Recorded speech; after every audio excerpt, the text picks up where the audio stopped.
Another way to look at women's influence is to think of it in terms of ritual. How has ritual changed because of women's participation?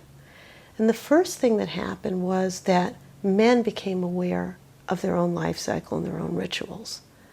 And I think you can really see this most strongly with bris and naming ceremonies for both boys and girls. We had this real gap between boys and girls, that on the 8th day, all the family flies in, there's a big party. Doesn't matter if it's Shabbat or if it's Yom Kippur, the Moel comes, everybody makes time in their schedules. No matter how inconvenient, we're all there because a baby boy was born and he needs to be brought into the covenant. Versus the daughter gets named over the Torah sometime after the birth, generally with the mother and the baby absent, no fanfare.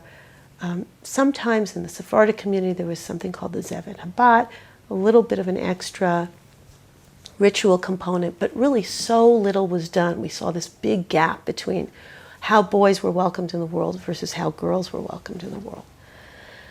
But as soon as we became aware of that and started practicing ceremonies for girls and creating covenant ceremonies and imagining, well, is it about a girl being welcomed into her name? Is it about a girl being welcomed into the covenant, into her femininity?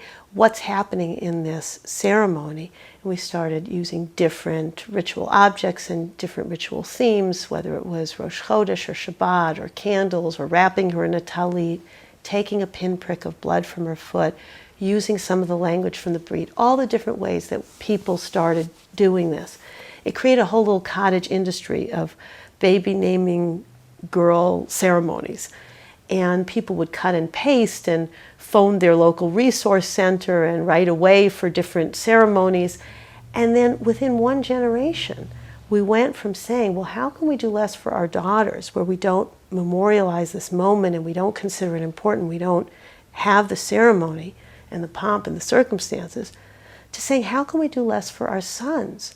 That when boys get named, nobody makes a special booklet. Nobody thinks about the meaning of the ritual. The Moel comes, the Moel mumbles, everybody eats lox. That's it. You know, it's just devoid of this whole wrestling around what is the meaning of the name, what is the meaning of a naming ceremony.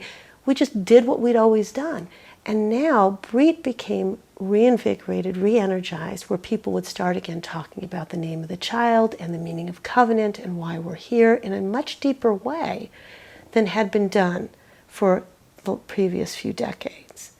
So that to me is the great gift of women's inclusion, is not just that now 50% more of the population is on the books and being addressed, but that there's 100% more meaning for everybody looking at these passages.